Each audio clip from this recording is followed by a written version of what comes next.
Assalamu alaikum dear student. Today we are going to learn unit number 2, lesson number 2, the lion, the man and the statue.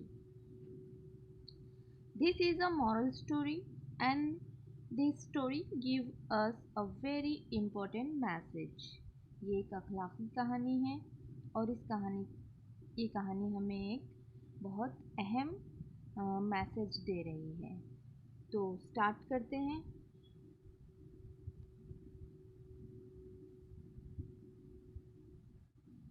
Long ago, man and animals could talk to each other.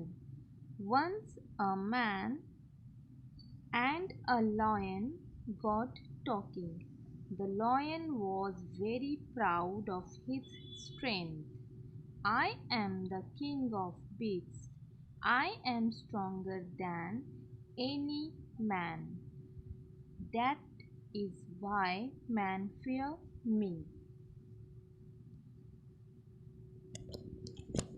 बहुत सालों पहले man और animal एक दूसरे से बातचीत किया करते थे।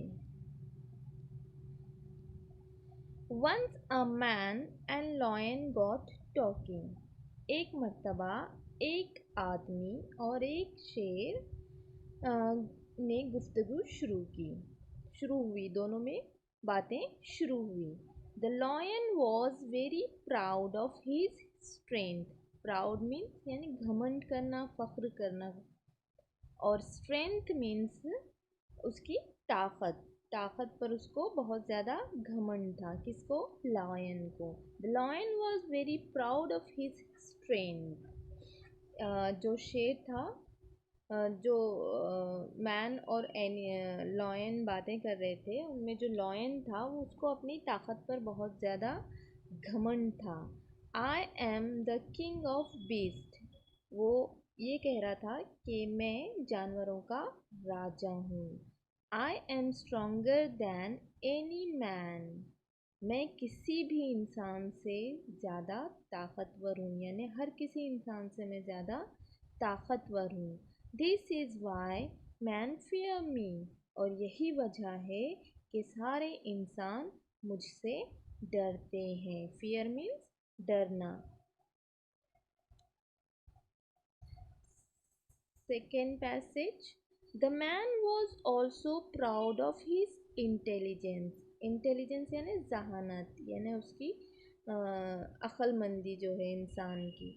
Don't forget that men are more intelligent than you are. That is why they can hunt you or capture you.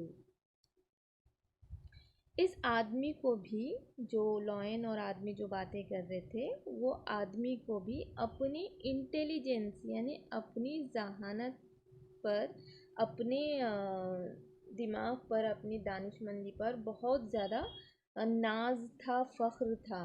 Proud means घमंड करना, फ़ख्र करना।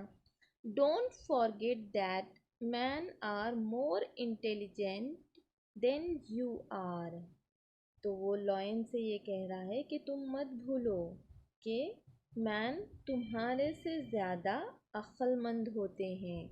That is why they can Hunt you और कैप्चर यू। और यही वजह है कि वो तुम्हारा शिकार करते हैं और तुम्हें कैदी बनाकर रखते हैं। हंट करना, शिकार करना, और कैप्चर मीन्स कैदी बनाकर रखना। Okay, next.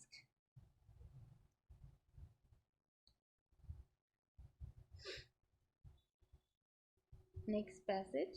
They both began to argue about who was greater. At last, the man took the lion to a statue in a big garden. It showed the great hero Hercules standing proudly with a dead lion at his feet. उसके बाद दोनों में बातें चली थी और बातें वो एक बहस का रूप ले ली, यानी दोनों एक दूसरे से बहस कर रहे थे। आर्ग्यू करना, बहस करना, एक दूसरे से कोई चीज़ के लिए मैं बड़ा तू छोटा, यानी ग्रेटर, हु वॉज ग्रेटर, यानी कौन अजीम है, यानी दोनों में से कौन ज़्यादा बड़ा है, उस पर वो दोनों की बहस शुरू हो गई. At last the man took the lion to the statue in a big garden. आखिरकार मैन जो है वो शेर को लेकर एक बाग में गया और उस बाग में एक स्टैचू था. स्टैचू मीन्स मुजस्समा, यानी पुतला जिसे कहते हैं हम. बड़े गार्डन में एक पुतला था. यहाँ पर आपको दिखाई देगा ये मैन और ये लायन और ये जो है स्टैचू है ना. ठीक है, तो अब हम देखते हैं कि आगे क्या होता है. It showed the great hero Hercules standing proudly with a dead lion at his feet. जब मैन लॉयन को बाग में लेकर गया तो वहाँ पर एक स्टैचू था और वो स्टैचू क्या जाहिर कर रहा था, वो मुजस्समा देखकर क्या जाहिर हो रहा था कि इंसान, वो मुजस्समा, it showed the great hero, यानी वो जो मुजस्समा था एक अजीम पहलवान, यानी एक अजीम पहलवान हरक्यूलिस का था.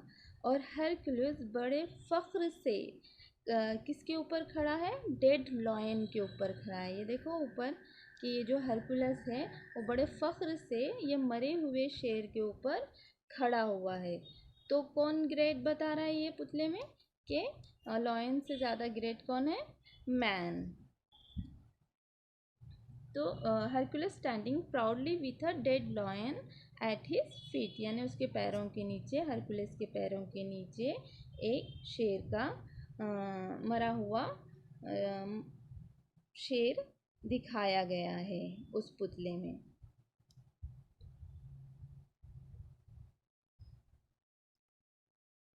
Okay, next. See, this statue proves that men are greater. Claimed the man. तो अभी ये क्या कह रहा है कि देखो ये मुजस्समा क्या साबित कर रहा है, प्रूफ करना, साबित करना. इंसान ज़्यादा ग्रेटर है, इंसान ज़्यादा अजीम है. इस आदमी ने लॉयन को दावा किया, क्लेम करना, दावा करना. देन उसके बाद Not at all, the lion replied quickly. This only shows that the statue was made by a man. If lions made statue, they would show the lion standing and the man laying dead under his paws. उसके बाद फौरी lion जवाब देता है कि हरगिज़ नहीं. Lion replied quickly, शेर ने फ़ौरन जवाब दिया कि ये मुजस्समा जो है वो ये साबित नहीं करता कि मैन ग्रेटर है, यानी मैन अजीम है. This only shows the statue was made by man. वो सिर्फ यही बता रहा है कि ये जो मुजस्समा बना हुआ है ये चीज़ जाहिर कर रहा है कि ये एक इंसान ने बनाया है. Made by a man. बस ये मुजस्समा मुझे ये बता रहा है कि इसको एक इंसान ने बनाया है. इफ़ लॉयंस मेड स्टैचू, अगर ये मुजस्समा लॉयन बनाता, ये मुजस्समा अगर किसी शेर ने बनाता तो कुछ और होता. क्या होता, they would show the lion standing and the man laying dead under his pause. अगर ये मुजस्समा लॉयन ने बनाया होता तो इसने शेर को खड़ा किया होता और इंसान को इसके पंजे से मरा हुआ दिखाया होता. यानी अगर ये जो मुजस्समा है ऊपर का, अगर ये लॉयन ने बनाया होता तो लॉयन यहाँ पर खड़ा होता और ये जो मैन है लॉयन की जगह मरा हुआ मुर्दा दिखाता. तो यहाँ पर शेर मैन को रिप्लाई करता है, उसके बात का जवाब देता है. देन उसके बाद